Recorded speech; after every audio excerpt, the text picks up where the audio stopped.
In last week's episode of Soap, Bert checked into the mental institution to try and cure his invisibility, while Carol has lured Jody away for the weekend to try to put an end to his homosexuality. Meanwhile, Prosecutor Franklin has promised Judge Petrillo a surprise witness who will put an end to Jessica. Confused? You won't be after this week's episode of Soap. This is the story of two sisters, Jessica Tate and Mary Campbell. These are the Tates, and these are the Campbells. And this is Soap.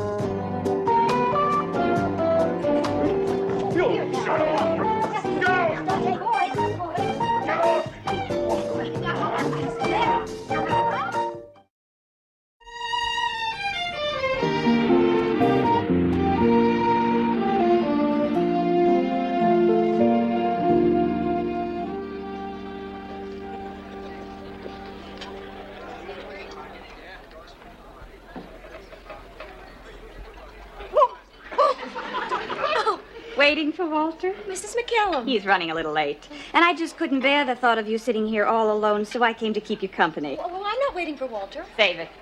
Waiter, a martini. I want you to stop seeing him. The waiter?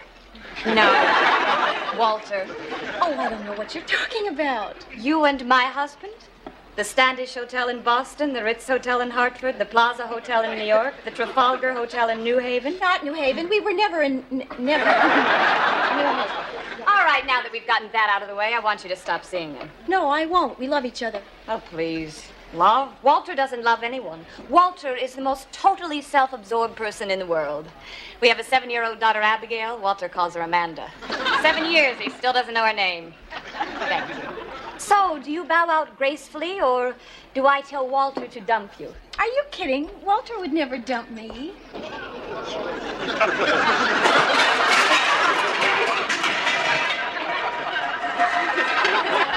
Guess you spotted me. We were just talking about you. Small world. I've imagined the three of us running into each other in the same restaurant. Don't bother, Walter. Bother? It's no bother. It's no bother at all. She knows, darling. She knows? Ah. Yes.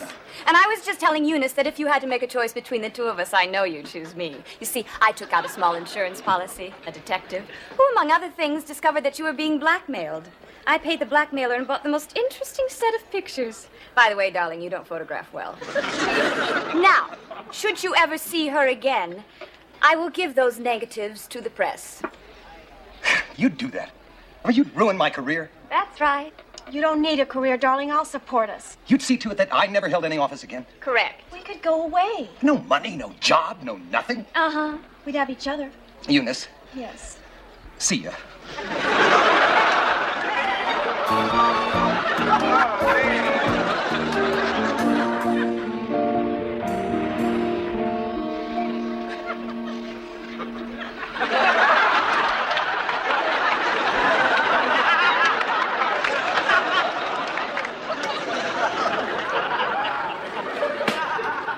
Mom. It's all my fault. I sent him here. He didn't want to come. Ma, come on. He had to come. No, he didn't. And now look what's happened. He's run away, and God knows where he is. Makes it hard to sleep at night knowing lunatics just come and go as they please around here. Ma, I got your message. What happened? Bert's missing. They checked all the rooms at bedtime, and he wasn't there. He never was, if you know what I mean. How long has he been gone?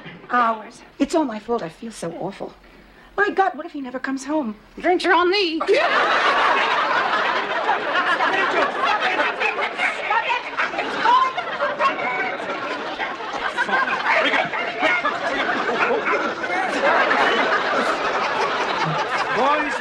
Boys. Lights were out over an hour ago. Back to your rooms. We're just visiting. You're visiting. 2 men attack a wooden doll while the third screams. Nice try. See, you don't understand. Bob here was saying some really nasty things. Oh, yeah? Yeah. Danny, not here. Oh, I see. The doll said something nasty, so you wanted to kill it. They're visitors, Doctor. Who are you? Their mother. I'm sorry. We had visitors' passes. Visiting hours are over. You'll have to leave. You see, we're waiting for my husband. He ran away. I don't blame him. Keep the noise down and try and set an example for the patients. I'm sorry. That's okay, Dan.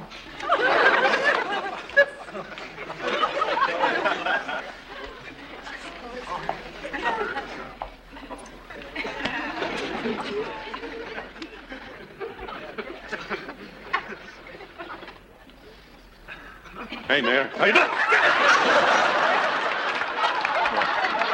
Where were you? We were so worried. I didn't do anything. Yeah, you all right? Yeah, I'm fine. I'm okay. You boys wait downstairs for me. And no more fighting. Are you all right? What happened? I ran away. Bert, is it so awful here? Do you hate it that much? No, Mayor. It's not awful at all. It's very nice here, and I'm getting better. I really am. I'm getting better. Then what is it? You see, Mayor, we talk a lot here, and we tell our secrets, you know. And at first I thought, hey, forget about it. And nobody's going to hear my secrets because I got some very weird secrets. That wasn't until I heard their secrets. Worse. It's mostly the same. See, we all have the same secrets. I mean, they come out a little different, and I don't know, maybe there are one or two here who, frankly, are a little more creative in the way they look at the world, like Chicken Man, for instance, but essentially... Chicken Man. Yeah, when things get rough, he becomes a chicken. Oh. If things get too rough with me, I then disappear, and, you know, Harold wears hats, some people drink a lot, others sleep, and, you know, and... see, I mean, we all have our own ways of stepping back when things get too rough. In that way, Mayor, we're all the same. I eat. Yeah. See, but then I realized that I had one secret that nobody else had, and unless I told them the secret, I couldn't really get better. And unless I told you the secret, I couldn't come home. See, because, Mary, I can't live with you and love you and keep the secret from you. So tell me, darling, tell me the secret. I can't, Mary. That's why I ran away, because I realized I can't tell you the secret, so I can't go home. Then I thought, I can't tell a secret here, so I can't stay here, so I ran away, and I roamed around the city all night in the subway. On the subway, I could have told my secret. Nobody would have cared. But you came back here. Mary, I can't live on the subway. Oh. So I figure I can tell a secret here. Except, of course, I don't want to live here. Mary, I got no place to go. So, darling, tell me the secret and come home. I can't. I gotta go. I don't know where I'm going, but I gotta go. Bert, I love you. You are the most important thing in my life to me. So there is nothing, absolutely nothing that you could tell me that would change the way I feel. Go on. I kill. I am Merlin. I kill. Come on. Sweetheart, this doesn't have to be so difficult. No matter what you say, no matter what you have done, I will love you. That's what you think. Go on now.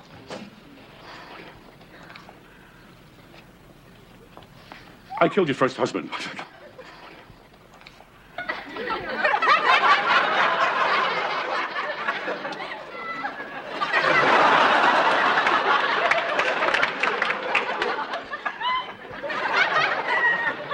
I killed your first husband.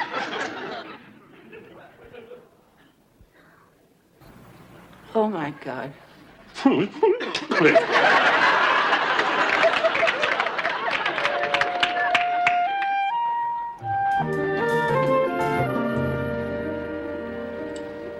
Are you all right? Oh, boy, I wish my cardiologist could have seen me. I didn't mean to rush you, but my daughter is coming home. You know, I didn't think I could. I didn't think I remembered. You didn't remember much. I hope you had a nice evening, Ingrid. How can you even ask, Anthony? Why, you are probably the most intelligent, fascinating, and gentle man I've met since Ingmar Bergman. Oh. Bye-bye, Tony.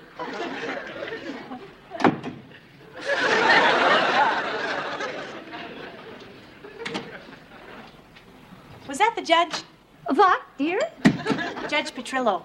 That was Judge Petrillo. Looks like the judge, doesn't he? You're trying to fix a trial, aren't you? What are you talking about? You're dating him so that you can convince him to hang my mother. I'm your mother. You know what I mean. Well, it just so happens that I am enormously attracted to him. Well, I saw him up there in the court. I just couldn't take my eyes off him. Bull. Now, what does it mean, this bull? It means you're lying. You're trying to fix the trial. How can you do that to her? Because I hate her. She's never done anything to you. She took you away from me. That wasn't her, that was my grandmother. And then I was sent off to Ecuador, of all places, when she knew, coming from Sweden, how the heat would affect me. You said you came here for me, and now you've got me, so why can't you leave them alone? Because it's not enough. I want to see them all suffer. Actually, I like to see them all drop dead. But I settle for suffering. I hate them. Well, I'm one of them. Oh, no, you're not. Yes, I am. And you hate them more than you love me. Think about it.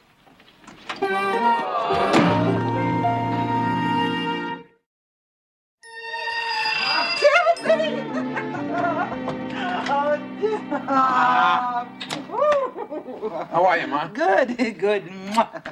Come on in. Oh, I cooked you everything that you love. Lasagna? Oh, lasagna's just the beginning. I need to talk to you, Ma. Yeah, sure. I got a problem. Oh, I love it. People come to priests with their problems, and look, a priest comes to his mother. Well, I felt I ought to let you know what was going on. Yeah, sure.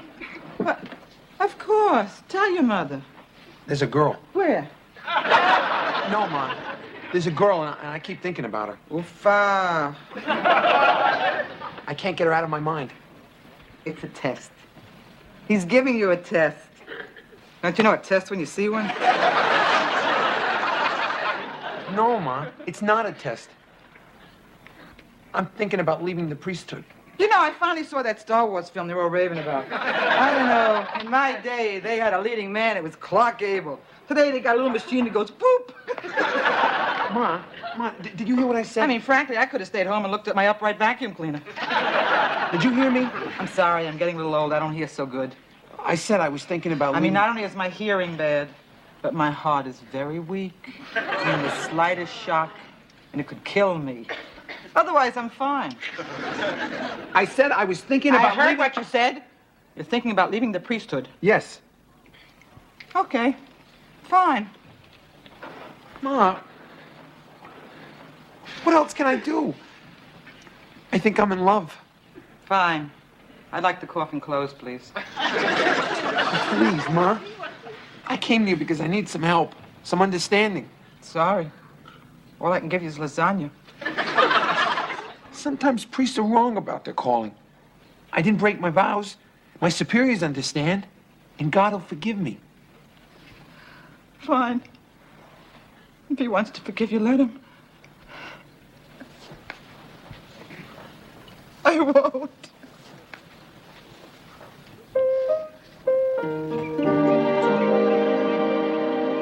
Mrs. Tate, think. Who might the surprise witness be? Oh, Mr. Malou, if I thought of it, it would ruin Mr. Franklin's surprise.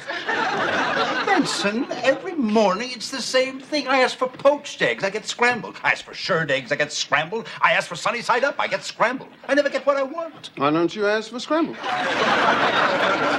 Benson, I will not eat these eggs. Benson, would you fix some eggs for Mr. Malou, please? Certainly. How do you like them? Poached. All right, Benson, I'll have scrambled. Mrs. Tate, think. Who would say something bad about you? Bessie Stevens. You see, in the 7th grade, Bessie Stevens had braids down to her waist, and I cut them off to use them to be Pocahontas. No, Mrs. Tate, it is not Bessie Stevens. Then it's Robert Corwin. Robert Corwin. In the 10th grade, Robert Corwin... She thinks we're playing This Is Your Life. Mrs. Tate, who are your enemies now? Enemies, sir. How about Hitler and Mussolini for starters? Good morning, Daddy. Yep. Eggs, Major? Yep. Benson, what about me? What about you? Do I have to make them myself?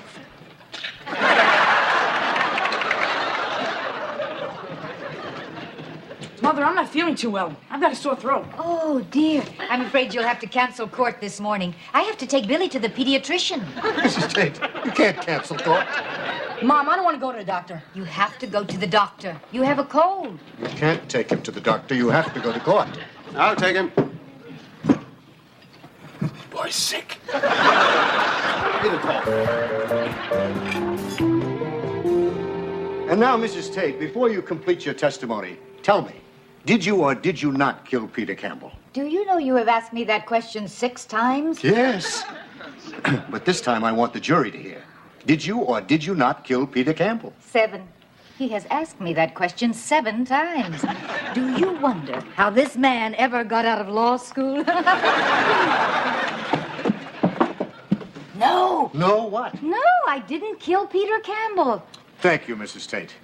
And now, in your lifetime, have you ever killed anything? No, never. Unless you want to count the times that I accidentally stepped on ants. I object. Mr. Franklin, you cannot help stepping on them. They're so tiny. But I never put out ant poisoning, and I never deliberately tried to kill them. I'm sorry.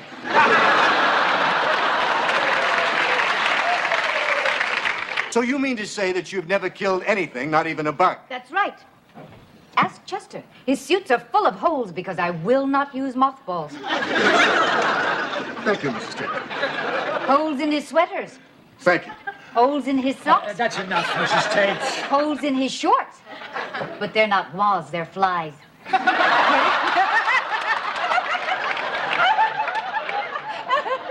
No more questions. Flies in his shorts. Ever try to use a pair without one?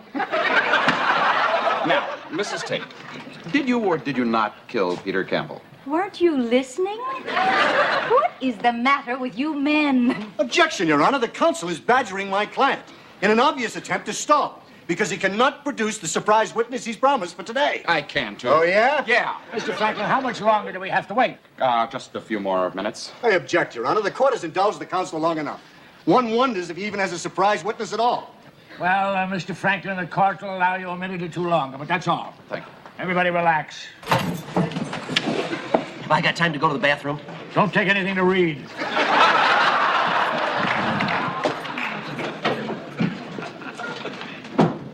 You haven't changed your mind about this weekend, have you? Listen, Carol, Oh, come on.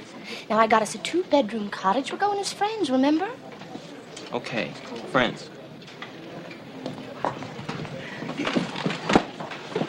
You're going away with him for a weekend? That's right. But he's a homosexual. That's right. And he might come back a homosexual. But if he does, he is sure gonna have something to compare it to. All right, Mr. Franklin, your time is up. Now, I'm sorry, but I'm going to have to... Your Honor, I would like to call to the stand at this time Mrs. Sheila Fine. Who's that? Mrs. Fine, pay attention. You're going away for the weekend? To the beach with a girl? Wonderful. I hope she takes a book to read. Be seated. State your name and address, please. Sheila Fine, 1593 Rock Ridge Road. But call first. Mrs. Fine, did you know Peter Campbell, the deceased? Did I know him? Do you know what this jerk did to my life? He comes into my house where I'm sitting with my husband, and he says I have to testify since I was having an affair with Peter Campbell.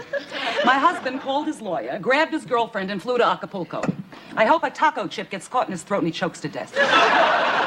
Yes, Mr. Franklin, I knew Peter Campbell. And how did you know him? Lying down. I see.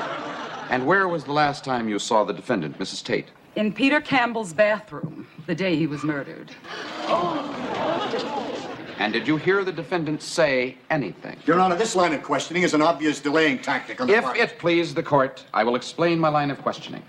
Your Honor, up until now, there has been only one element missing from the state's case. We have shown the motive for the defendant. The murder weapons were found in the defendant's possession. And now we are about to hear testimony that once and for all will remove all doubt and clearly establish the guilt of the accused. Mrs. Fine, what did you hear Jessica Tate say to Peter Campbell on the very day of the murder? I heard her say to him, "I'm so angry I could kill you." Prosecution rests.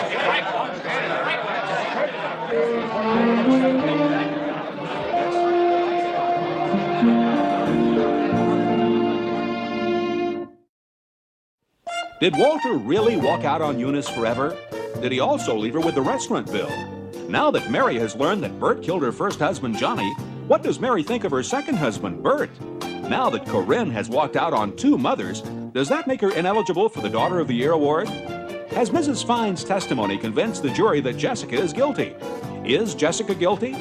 These questions and many others will be answered on next week's episode of Soap.